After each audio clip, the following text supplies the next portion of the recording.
Get 8 hours of sleep. You've heard it your entire life. From your parents, from doctors, from every health article you've ever half read at midnight on your phone. 8 hours. It's stated with the confidence of a law of nature, like gravity, like the boiling point of water. As if somewhere, at some point, a scientist ran the definitive experiment and came back with the answer. 8. Exactly 8. But here's what nobody ever asks. Who decided that? Was there a discovery? A study? A government commission that sat down one afternoon and calculated the precise number of hours the human animal requires to function. Because when you start looking for the origin of this number, something strange happens. It doesn't lead where you expect. It doesn't lead to a laboratory. It doesn't lead to a doctor. It leads to a factory. Humans have been sleeping since before we were fully human. For hundreds of thousands of years, our ancestors closed their eyes every night with no alarm clocks, no schedules, and certainly no number in their heads. And yet somehow, in the modern world, we all end up with the same one.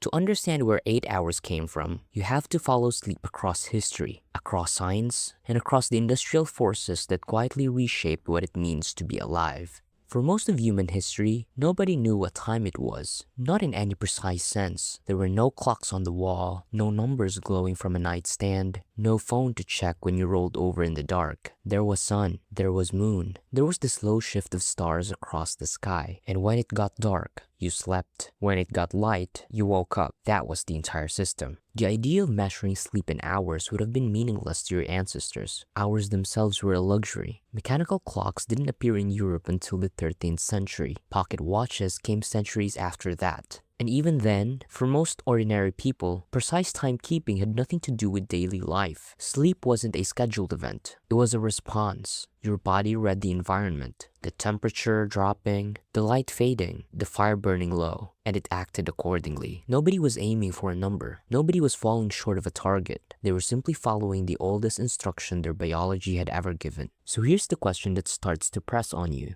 If no one was counting for hundreds of thousands of years, where did the number come from? Who introduced the target? And why does the answer have almost nothing to do with science? In 2001, a historian named Roger Akerk published a paper that quietly detonated inside the world of sleep science. He hadn't set out to study sleep. He was researching the history of nighttime, how people lived after dark across the centuries. But buried inside 16 years of archival work, he kept finding the same two words appearing again and again. First sleep, second sleep, in the prayer books from the 1400s, in court records, in medical texts, in the private letters of ordinary people who had no reason to lie about how they spent their nights. The pattern was always the same. People went to bed shortly after dark and slept for roughly 4 hours. Then they woke up naturally without alarm or disturbance. They stayed awake for an hour or two in the quiet middle of the night, then went back to sleep until dawn. This wasn't considered unusual. It wasn't treated as a problem. It was simply how nights worked, how they had always worked. People used that middle window to pray, to think, to talk with whoever was lying next to them. A 16th century French physician recommended it as the best time to conceive children. A doctor's manual advised it as the ideal hour for reflection and study. And here's what makes all of this so disorienting. Not one of those people was trying to reach 8 hours. The number didn't exist yet. The very shape of sleep was completely different, and something specific had to happen before it changed. In 1992, a psychiatrist named Thomas Ware at the National Institute of Mental Health decided to run a simple but radical experiment. He took a group of volunteers and removed artificial light from their lives.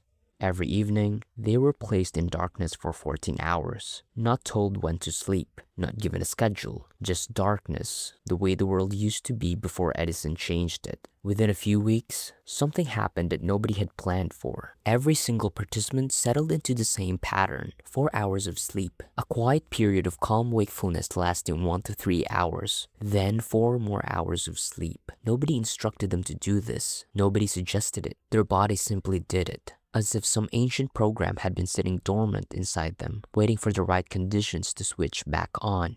But that wasn't even the most striking part. Ware measured their hormone levels during that middle waking period and found something that stopped his team cold. The participants were producing elevated levels of prolactin, the same hormone associated with deep meditation and the calm that follows intimacy. They described this state as profoundly peaceful, reflective, unlike any waking experience they had ever had. This wasn't insomnia. This wasn't a malfunction. This was what human sleep actually looked like before we decided to replace it with something more convenient. And that decision to replace it didn't come from a doctor or a scientist. It came from an entirely different kind of authority. In the early 1800s, something began reshaping human life at a speed evolution had never prepared us for: the factory. Before industrialization, time was loose. A farmer's day expanded and contracted with the seasons. A craftsman set his own rhythm. Work was measured in tasks completed, not hours logged. But a factory couldn't run that way. A factory needed bodies at specific stations at specific times. It needed coordination, predictability, and above all, it needed a clock to mean something. Suddenly, time was no longer a natural phenomenon. It was a management tool. Train schedules demanded synchronized clocks across entire countries. Shift work demanded that people arrive and depart with precision. The shapeless, instinct-driven rhythms of pre-industrial life were incompatible with the new economy, and they were quietly retired. Sleep got swept in the same current. The two-phase night, that ancient, interrupted pattern with its quiet middle window, was poorly suited to a world where you had to be at your station by 6 in the morning. What industry needed was a worker who slept once, solidly, and woke up ready. A clean input, a predictable output. And so the ideal of one continuous block of sleep began to harden into common sense. Not because a scientist had studied the human body and reached a conclusion, but because a new kind of society had decided what a night was for. The question now was how that industrial preference eventually got dressed up in the language of medicine. In the mid-1800s, factory workers across Britain and America were routinely working 14, 16, sometimes 18 hours a day, children included. The industrial economy had no natural stopping point. As long as there was light and some willing to enforce the schedule, the machines kept running, and so the workers pushed back. The slogan that emerged from that struggle was elegant in its simplicity: 8 hours for work, 8 hours for recreation, 8 hours for rest. It spread through labor movements across the industrialized world, printed on banners, shouted at rallies, written into the founding documents of early trade unions. By 1886, it had become the central demand of what would become the modern labor movement. Here's the part worth sitting with. Nobody designed that formula from a study of human biology. No researcher had measured sleep cycles or consulted the fossil record of pre-industrial rest. The number 8 wasn't extracted from science. It was extracted from arithmetic. 24 divided by 3. A clean, symmetrical demand that was easy to remember and easy to fight for. The 8-hour sleep wasn't born in a laboratory. It was born on a picket line. And once that number entered a culture, once it was printed on enough banners and written into enough labor laws, it took on a life of its own. All it needed was for science to come along later and appear to confirm it. Something has gone wrong with sleep in the modern world, and most people can feel it. Not just the hours, the quality, the sense of waking up and feeling like you never quite arrived anywhere restful. The 3 a.m. ceiling staring that gets diagnosed as a disorder and treated with medication. The perpetual low hum of exhaustion that follows people through their days like a shadow. The standard explanation is that we're not getting enough hours. But that may be the wrong diagnosis entirely. Your body doesn't run on hours. It runs on signals. For hundreds of thousands of years, those signals were simple and consistent. Light meant morning. Darkness meant night. Temperature dropped. Firelight dimmed. Melatonin rose. And your nervous system began its descent towards sleep. The system worked because the environment was predictable. Now consider what you hand your brain every evening.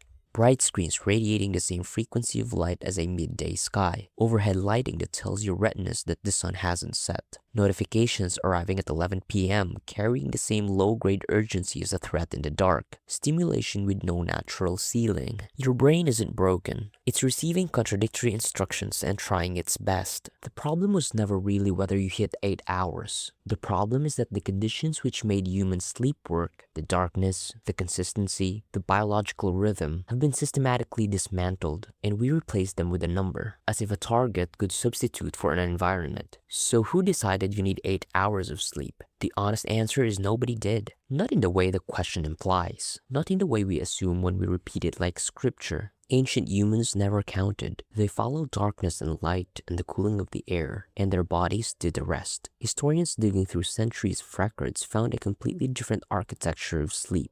2 phases, a quiet middle window, a pattern that modern science has since confirmed still lives somewhere inside our biology. Industry flattened that pattern because factories needed predictable workers, not well-rested ones. Labor activists turned the number 8 into a political rallying cry, dividing the day into 3 equal parts, not because a scientist had measured a sleeping brain, but because 24 divided cleanly by 3. And science, arriving later, found that most adults do seem to function best somewhere in the range of 7 to 9 hours, which happens to include 8, which happens to confirm what was already printed on the banners. 8 hours is not a law of nature. It is a compromise between history and industry, between activism and biology, between what we evolved to do and what modern society needed from us. It turned out to be a reasonable compromise, but it was never the whole truth. And the next time someone tells you that you need exactly 8 hours, remember that humanity spent the vast majority of its existence never counting sleep in hours at all. We simply closed our eyes when the world went dark and trusted our bodies to know what came next.